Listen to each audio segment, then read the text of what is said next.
प्रिय शिक्षार्थियों, नमस्कार। आज मैं आपसे सूर्यकांत त्रिपाठी निराला की मशहूर कविता तोड़ती पत्थर पर बात करने जा रहा हूँ। आप जानते ही हैं कि छायावाद के जो 4 महत्वपूर्ण स्तंभ हैं उनमें सूर्यकांत त्रिपाठी निराला भी हैं। निराला जी के बारे में अक्सर ऐसा कहा जाता है कि आने वाली पीढ़ियों पर सबसे ज़्यादा यदि किसी कवि का प्रभाव पड़ा पूर्ववर्ती कवि का, तो वह सूर्यकांत त्रिपाठी निराला ही है। आखिर कौन सी ऐसी बात है उनमें जिससे यह पता चलता है कि वे वाकई शिखर पर विराजे हुए ऐसे कवि हैं जिनके पद चिन्हों पर चलना बाद के कवियों ने समझा कि यह श्रेयस्कर मार्ग हो सकता है, या उन राहों पर जिन राहों पर निराला चले थे उन राहों के विकास के बारे में बाद के कवियों ने सोचा समझा। दरअसल निराला में बहुत सारी ऐसी बातें आपको दिखाई पड़ जाएंगी जो निराला के पूर्ववर्ती रचनाकारों में शायद ही दिखाई पड़े। एक तो बात यह कि उनकी कविताओं का जो फलक है उसमें तमाम तरह की दुनिया है। रामचंद्र शुक्ल ने लिखा कि उनकी प्रतिभा बहु वस्तु स्पर्शिनी थी, यानी इतने विषयों पर उन्होंने कविताएं लिखी जिन विषयों पर कम लोगों का ही ध्यान जाता है। इसी तरह उनकी कविताओं में शिल्प संबंधी इतने प्रयोग दिखाई पड़ते हैं जिनके बारे में जब हम देखते हैं, सोचते हैं, समझते हैं तो हमें पता चलता है कि कलात्मक दुनिया के कितनी ऐसी राहें खुल जाती हैं जिन राहों पर चलकर कलात्मकता के फलक को ज़्यादा बेहतर तरीके से समझा जा सके या उन मंतव्यों को हासिल करना मुनासिब हो, मुमकिन हो। अब आइए यह समझें कि आधुनिक काल के छायावादी दौर के मशहूर कवि निराला की जो सौंदर्य दृष्टि है वह कैसे विशिष्ट है। जरा कल्पना करिए कि प्रेमचंद और निराला के पहले कोई ऐसा सोच भी सकता था क्या कि धीरोदात्त, धीर ललित, धीर प्रशांत, धीरोद्धत कोटि के शास्त्रीय नायकों की जगह कोई किसान या कोई मजदूर या कोई मजदूरी करने वाली औरत कविता में नायक या नायिका के रूप में या कहानी में या उपन्यास में नायक या नायिका के रूप में प्रतिष्ठित हो। लेकिन यह कमाल कर दिखाया आधुनिक काल के रचनाकारों ने। इसे ही कहते हैं मध्यकालीन चेतना से आधुनिक चेतना के अलगाव के बिंदु। यानी बहुत सारे ऐसे तथ्य जिनके आधार पर हम मध्यकालीन चेतना और आधुनिक चेतना के फर्क को रेखांकित करते हैं, उनमें एक सरोकार या एक मानक या एक मंतव्य यह भी है कि रचना में नायक या नायिका के रूप में कौन प्रतिष्ठित है। आज की कविता इस लिहाज से भी हमारे लिए बहुत महत्वपूर्ण है। याद कीजिए रीतिकाल की परिधि को, भक्तिकाल की परिधि को और आदिकाल की परिधि को। हिंदी कविता के ये संसार काफ़ी संपन्न दृष्टि से रचनाकारों के द्वारा रचे हुए हैं और एक से बढ़कर एक कविताएं, काव्य रूप हमें दिखाई पड़ते हैं। लेकिन एक बात की कमी हमें बार बार खलती है आधुनिकता बोध के लिहाज से। जब हम उन कविताओं की यात्रा करते हैं तब वहाँ पर कोई किसान या कोई मजदूर या कोई मजदूर औरत नायक या नायिका के रूप में प्रतिष्ठित नहीं नजर आते। लेकिन आधुनिक काल में ऐसा संभव हुआ और जो मुग्धा, प्रगल्भा जैसी नायिकाओं के स्थान पर सांवली नायिका दिखाई पड़ती है, आधुनिक काल के फलक में ही आपको ऐसा नजर आता है। तोड़ती पत्थर की नायिका भी सांवली है। तोड़ती पत्थर की नायिका मजदूर औरत है और इस लिहाज से वह मध्यकालीन चेतना का अतिक्रमण करती हुई, यानी मध्यकालीन चेतना को तोड़ती हुई आधुनिक काल की जो उपलब्धि है उस तरफ बढ़ती हुई नजर आती है। इसी तरह इस कविता में एक और ख़ास बात है कि निराला ने इस कविता में जो काव्य शिल्प अपनाया है वह भी लाजवाब है। मुक्त छंद की यह कविता है। आइए देखते हैं कविता तोड़ती पत्थर, निराला की मशहूर कविता। इस कविता की नायिका पत्थर तोड़ने वाली मजदूर औरत है। इस कविता में 2 विरोधी दृश्यों को सामने रखकर जिस तनाव को प्रकट किया गया है उससे कविता की सुंदरता हमें बहुत बेहतर तरीके से प्रकट होती हुई नजर आती है। काव्य शिल्प में 2 विरोधी स्थितियों के सृजन के द्वारा, उस तनाव के द्वारा काव्य मंतव्य को हासिल करने का प्रयास निराला ने किया है। आइए देखते हैं कविता तोड़ती पत्थर। वह तोड़ती पत्थर देखा उसे मैंने इलाहाबाद के पथ पर, वह तोड़ती पत्थर। जाहिर सी बात है कि पत्थर तोड़ती हुई जो मजदूर औरत है उसे कवि ने देखा है इलाहाबाद के पथ पर, यानी इलाहाबाद की सड़क पर। कोई न छायादार पेड़ वह जिसके तले बैठी हुई स्वीकार, श्याम तन भर बंधा यौवन, नत नयन प्रिय कर्म रत मन। अब देखिए, कवि का कहना है कि जहाँ पत्थर तोड़ रही है मजदूर औरत, वहाँ कोई छायादार पेड़ नहीं है, यानी वहाँ पर सूरज की तीखी धूप सीधे तौर पर पड़ रही है पत्थर तोड़ने वाली मजदूर औरत पर। कह रहे हैं कि कोई पेड़ ऐसा नहीं है जिसके नीचे बैठकर वह अपने काम को कर सके। आगे की पंक्ति बहुत महत्वपूर्ण है और यहाँ पर हमें निराला जैसे महाकवि के सौंदर्य बोध को सराहने की ज़रूरत दिखाई पड़ती है, या यूं कहें कि निराला क्यों महाकवि हैं, इसका सूत्र हमें हासिल होता है। कह रहे हैं निराला, श्याम तन भर बंधा यौवन। जो नायिका है यानी पत्थर तोड़ने वाली मजदूर स्त्री, वह सांवली है।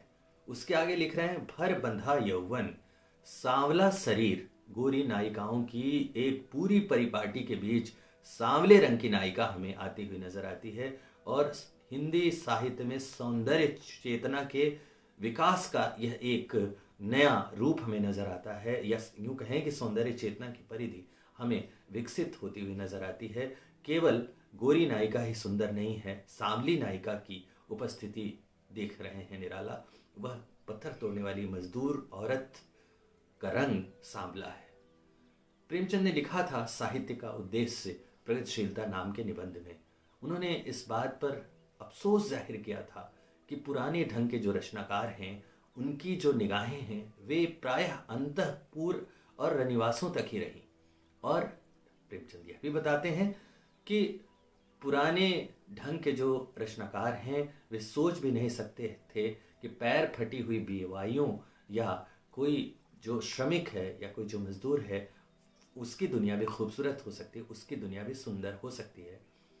प्रेमचंद ने कहा कि साहित्यकारों की सौंदर्य दृष्टि के विकास को वहाँ तक पहुँचना होगा, और उन्होंने कहा कि राजमहल से झोपड़ी तक की जो यह यात्रा है उसके बारे में उन्होंने अपनी राय दी, अपना मंतव्य दिया, और सौंदर्य दृष्टि के विकास को वहाँ से उन्होंने देखा और उन्होंने इस बात पर एक चेतना जगने की वकालत की कि साहित्यकार को किन किन जगहों पर अपनी नज़र को ले जाना चाहिए। अब फिर लौट आइए निराला की दुनिया में। निराला कह रहे हैं कि जो मजदूर औरत है पत्थर तोड़ने वाली, वह सांवली है। आगे की जो आगे के शब्द हैं वे तो और भी ज़्यादा महत्वपूर्ण हैं। निराला कह रहे हैं भर बंधा यौवन।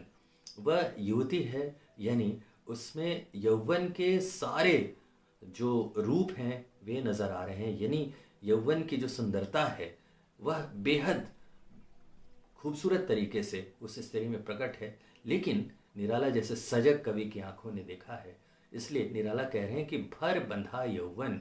यौवन तो है पर बंधा हुआ है। और अब आप देखिए कि कहाँ रीतिकाल की कामुक नायिकाएं और अंग अंग से काम टपकने की बात लिखने वाले हिंदी संसार में यह निराला की दुनिया है। और निराला कह रहे हैं कि नायिका युवती है लेकिन बंधा यौवन है। वह यौवन ऐसा नहीं है जो कि बंधा हुआ ना हो, यानी उस यौवन में एक जो बंधा हुआ का सरोकार है। इसका मतलब यह हुआ कि वह जो यौवन है उस पर मजदूर स्त्री की जो उसकी जो चेतना है वह इस बात को लेकर सजग है कि यह जो यौवन है वह इस तरह से प्रकट न हो कि कामुकता टपके या लोलुप निगाहों का वह केंद्र बने। तो यौवन तो है पर बंधा हुआ है वह। और उसके बाद कहते हैं निराला कि उसकी आंखें झुकी हुई हैं, नत नयन प्रिय कर्म रत मन, और पत्थर तोड़ने का काम उसके लिए प्रिय है, अपने काम में वह रमी हुई है। और आगे कहते हैं निराला, गुरु हथौड़ा हाथ कोमल नायिकाओं की जगह।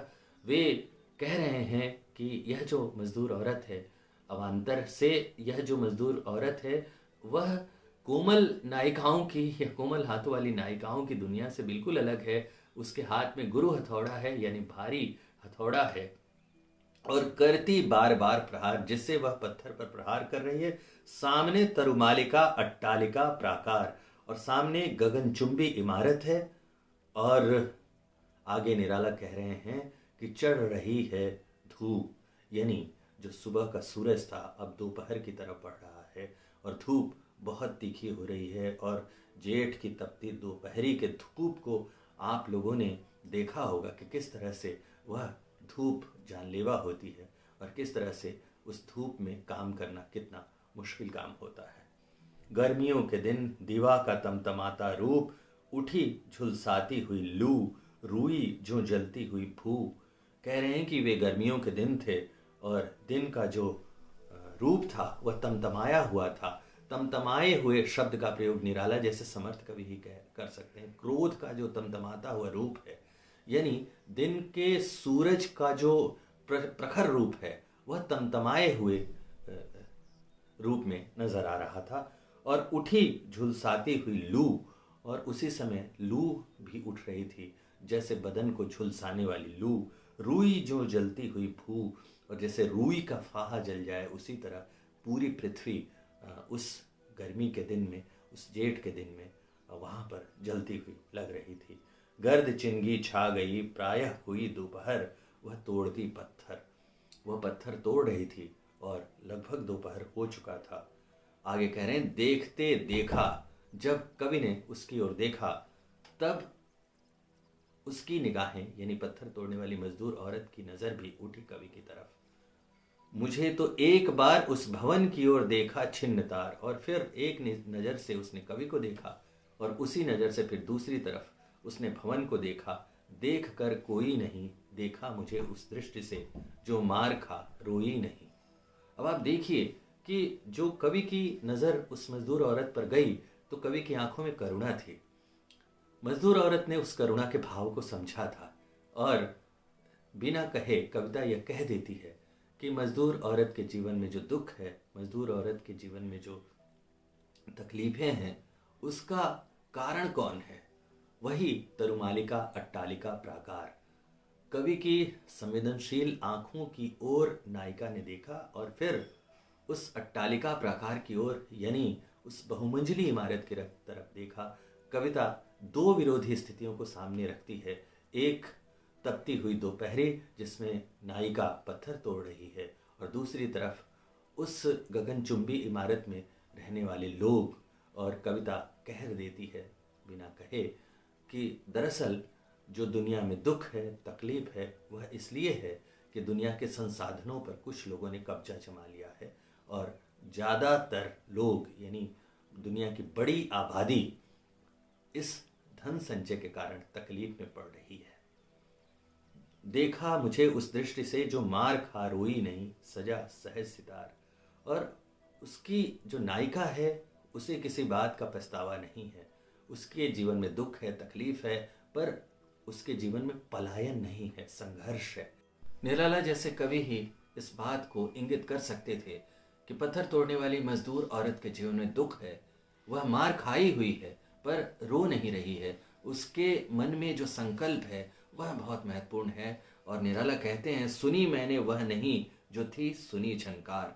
वो कह रहे हैं कि जैसे सितार की का संगीत है, उस तरह का संगीत निराला को उस पत्थर तोड़ने वाली मजदूर औरत के संकल्प में दिखाई पड़ा। और निराला आगे कहते हैं कि ऐसी सितार की झनकार उन्होंने नहीं सुनी थी। और यहीं पर आकर हमें दिखाई पड़ता है कि किसी कवि का सौंदर्य बोध किस कदर गहरा हो सकता है, या फिर उसका विस्तार किस तरह हो सकता है। एक क्षण के बाद वह कांपी सुघर, एक क्षण के बाद वह जो सुघर है, निराला कह रहे हैं सुघर, यानी जिस जो सुघर है वह नायिका, वो फुहर नहीं है, वह नायिका कांपती है। और फिर क्या होता है, ढुलक माथे से सीकर, ढुलक माथे से गिरे सीकर, उसके ललाट से पसीने की बूंद गिरे, लीन होते कर्म में फिर ज्यों कहा, और वह अपने काम में फिर लग गई। और फिर कहा उसने, निराला को ऐसा लगा कि वह कह रही है मैं तोड़ती पत्थर।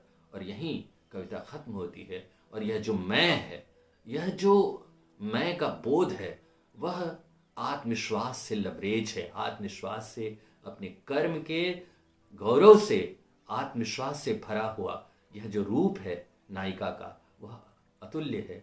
और यहीं पर यह कविता इतनी महत्वपूर्ण साबित होती हुई हमें दिखाई पड़ती है। कुछ बातें शिल्प पर भी कर लेनी चाहिए। पहली बात, यह मुक्त छंद की कविता है। आप जानते ही हैं कि निराला ने मुक्त छंद का प्रयोग किया और उन्होंने बताया कि जो मनुष्यों की मुक्ति जिस तरह से होती है, उसी तरह छंदों से भी मुक्ति होती है। और कहते हैं कि मनुष्यों की मुक्ति जैसे महत्वपूर्ण है, वैसे ही कविता में छंदों से मुक्ति जो है वह कविता की एक ताकत के रूप में रूपांतरित हो सकती है। उसी तरह एक प्रयोग निराला ने किया था, दुरांतर प्रवाही वाक्य विधान। यानी कोई एक वाक्य चले और वह पहली पंक्ति में न खत्म होके दूसरी पंक्ति तक उसका विस्तार हो। इस तरह के एक वाक्य को देखिए, कोई न छायादार, यह एक पंक्ति है। उसके बाद दूसरी पंक्ति, पेड़ वह जिसके तली बैठी हुई स्वीकार। होना यह चाहिए था कि कोई न छायादार पेड़। यदि एक सटीक वाक्य की हम ओर जाते तो कवि को इस तरह लिखना था, लेकिन वो लिख रहे हैं कोई न छायादार और दूसरी पंक्ति में पेड़ शब्द आता है और कविता आगे बढ़ती है, पंक्ति आगे बढ़ती है। इसे दुरांतर प्रवाही वाक्य विधान कहते हैं। निराला ने दुरांतर प्रवाही वाक्य विधान का प्रयोग करके कविता की ताकत को बेहतर तरीके से बढ़ाया और शब्दों की ताकत का बेहतर इस्तेमाल उन्होंने किया। मुझे भरोसा है कि आज की यह बातचीत आपके काम की है और कविता आपको समझ में आ गई होगी। कविता से संबंधित और कोई सवाल हो इस कविता से जुड़े हुए तो बेझिझक मुझसे पूछिए। बहुत धन्यवाद, शुक्रिया।